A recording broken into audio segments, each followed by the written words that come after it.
जनाब अली मोहम्मद खान साहब। बहुत शुक्रिया। मोहम्मद खान नमाज भी है जी। Allahumma salli wa sallim wa barik ala Sayyidina Muhammad. Thank you so much, Honorable Chairman Sahab.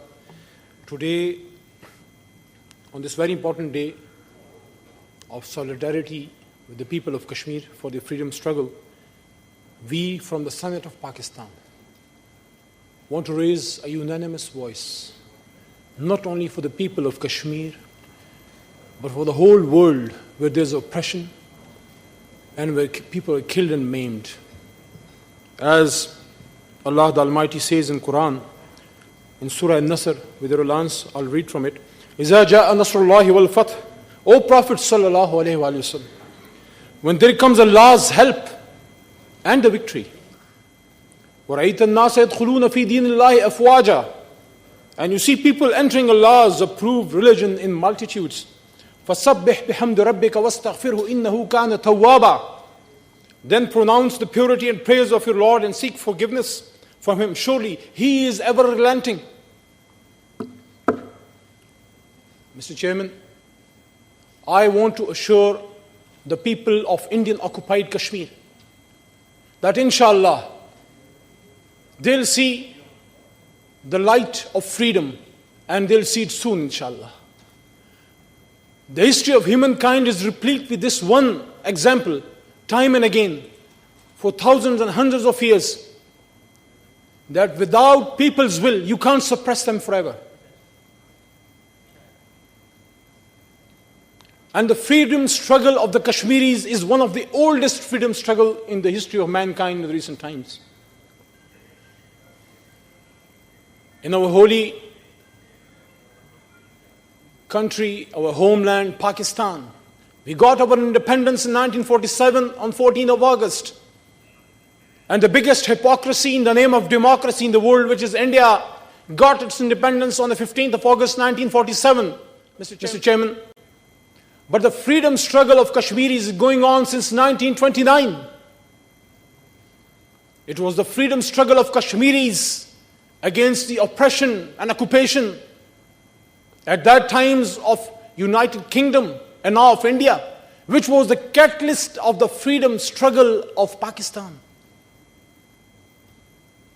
My Honorable Chairman, Senate, sitting here in the House of Federation, we have seen many a nights when the women and children in the occupied Kashmir, they pray for the light of the dawn, because in the darkness of the night,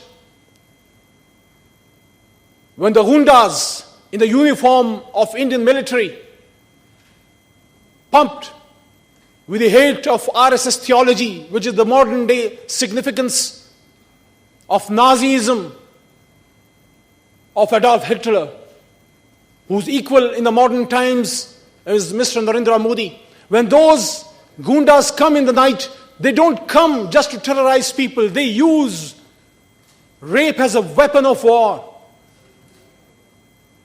When they rape an 85-year-old old woman in front of her children and grandchildren, and when they rape a young girl in her teens in front of her father and grandfather, the message which they want to give to the people of Kashmir is they want to use rape as an oppression, as a tool of war.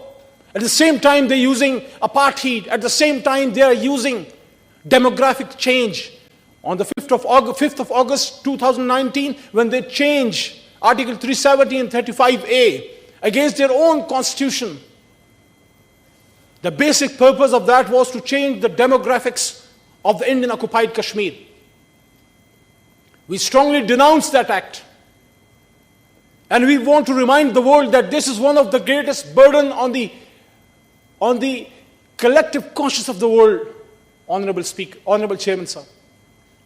This is an unfinished agenda which is lying on the mind and conscience of the world, and especially United Nations. Anybody who stands on international forums and talks about humanity and human rights and not talking about Kashmir, allow me to say that it will be a sort of hypocrisy. And when the Indians are using these might, and when they're using these tools of war, of genocide and mass killings and mass rapes, what is the answer of the Kashmiris to them? The answer of the Kashmiris to them is an 80-year-old man who died in incarceration in the form of Baba-e-Hurriyat, Mr. Ali Gilani late, when he said that hum Pakistani hai and Pakistan hamara hai. Can you expect somebody who is fragile and weak, 85-year-old man, incapacitated in an atrocious Indian jails, and he's calling them from the Kashmiri soil to his occupiers that we Kashmiris are Pakistanis and Pakistan is ours. And he was saying this and he went to his grave.